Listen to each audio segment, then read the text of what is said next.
আসসালামু আলাইকুম এভরিওয়ান। তো স্ক্রিনে আপনারা এখন যে নিদর্শনটা দেখছেন ইসলামিক নিদর্শন। তো এটা হচ্ছে আমাদের ফেনীতে। তো ফেনীতে আসলে যারা থাকেন এটা সবাই দেখছেন অথবা এটা দেখার জন্য আসছেন।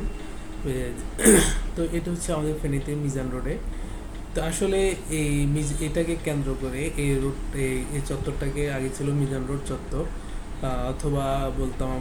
তো আসলে এটাকে কেন্দ্র করে এটাকে শান্তি চত্বর নাম দেওয়া হয়েছে। তো আসলে নামটা অনেক সুন্দর হয়েছে, এটার সাথে যায়। তো আগে আমরা আসলে এটার কোনো নাম ছিল না, আমরা বলতাম মিজান রোডের মাথায় আছি। যদি আমরা কারোর জন্য ওয়েট করতাম বা অপেক্ষা করতাম, মিজান রোডের মাথায় আছি, অথবা মুক্তবাজারের সামনে দিয়ে একটু আসো মিজান রোডের মাথায়, এইভাবে আমরা আসলে নির্দেশনা বলতাম।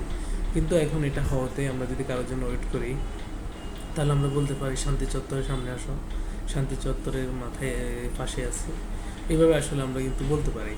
তো যাই হোক, এটা আমাদের ফেনীর জন্য আসলে অনেক সুন্দর একটা কী বলবো, অনেক সুন্দর একটা জিনিস, যা আমাদের ফেনীকে অনেক উজ্জ্বল করছে।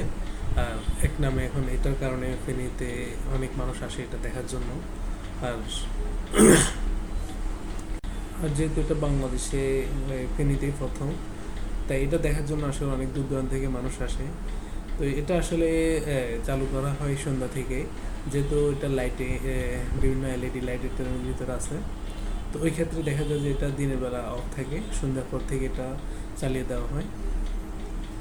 তো এই আসলে এদিক দিয়ে যখন রাত্রেবেলা যাই, কোনো কাজে যাই বা বাসের দিকে যাই, তখন আসলে অনেক ভালো লাগে।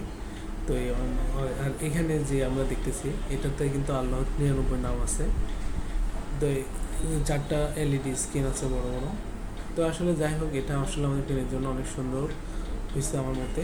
তো মেয়ের মধ্যেকে আসলে অনেক ধন্যবাদ জানাই তার উদ্যোগে তার উদ্যোগে আমাদের ফেনীতে এত সুন্দর একটা জিনিস উপহার দেওয়ার জন্য। তো ফেনীবাসী এটা করতে যায়, অনেক সময় এটাকে দেখতে যায়। তো সর্বোপরি বলতে চাই আসলে এটা অনেক সুন্দর, আর এটা আশেপাশে অনেক সুন্দর। আর সবচেয়ে যেটা বলবো, এটার যে নামটা দেওয়া হয় শান্তি চত্বর, যা একেবারে খুবই এটার সাথে যায়। আগে এটার যেহেতু কোনো নাম ছিল না, ওই ক্ষেত্রে এটা শান্তি চত্বর হিসেবে পরিচিতি লাভ করবে ইনশাল্লাহ। তো তো সবাই ভালো থাকবেন।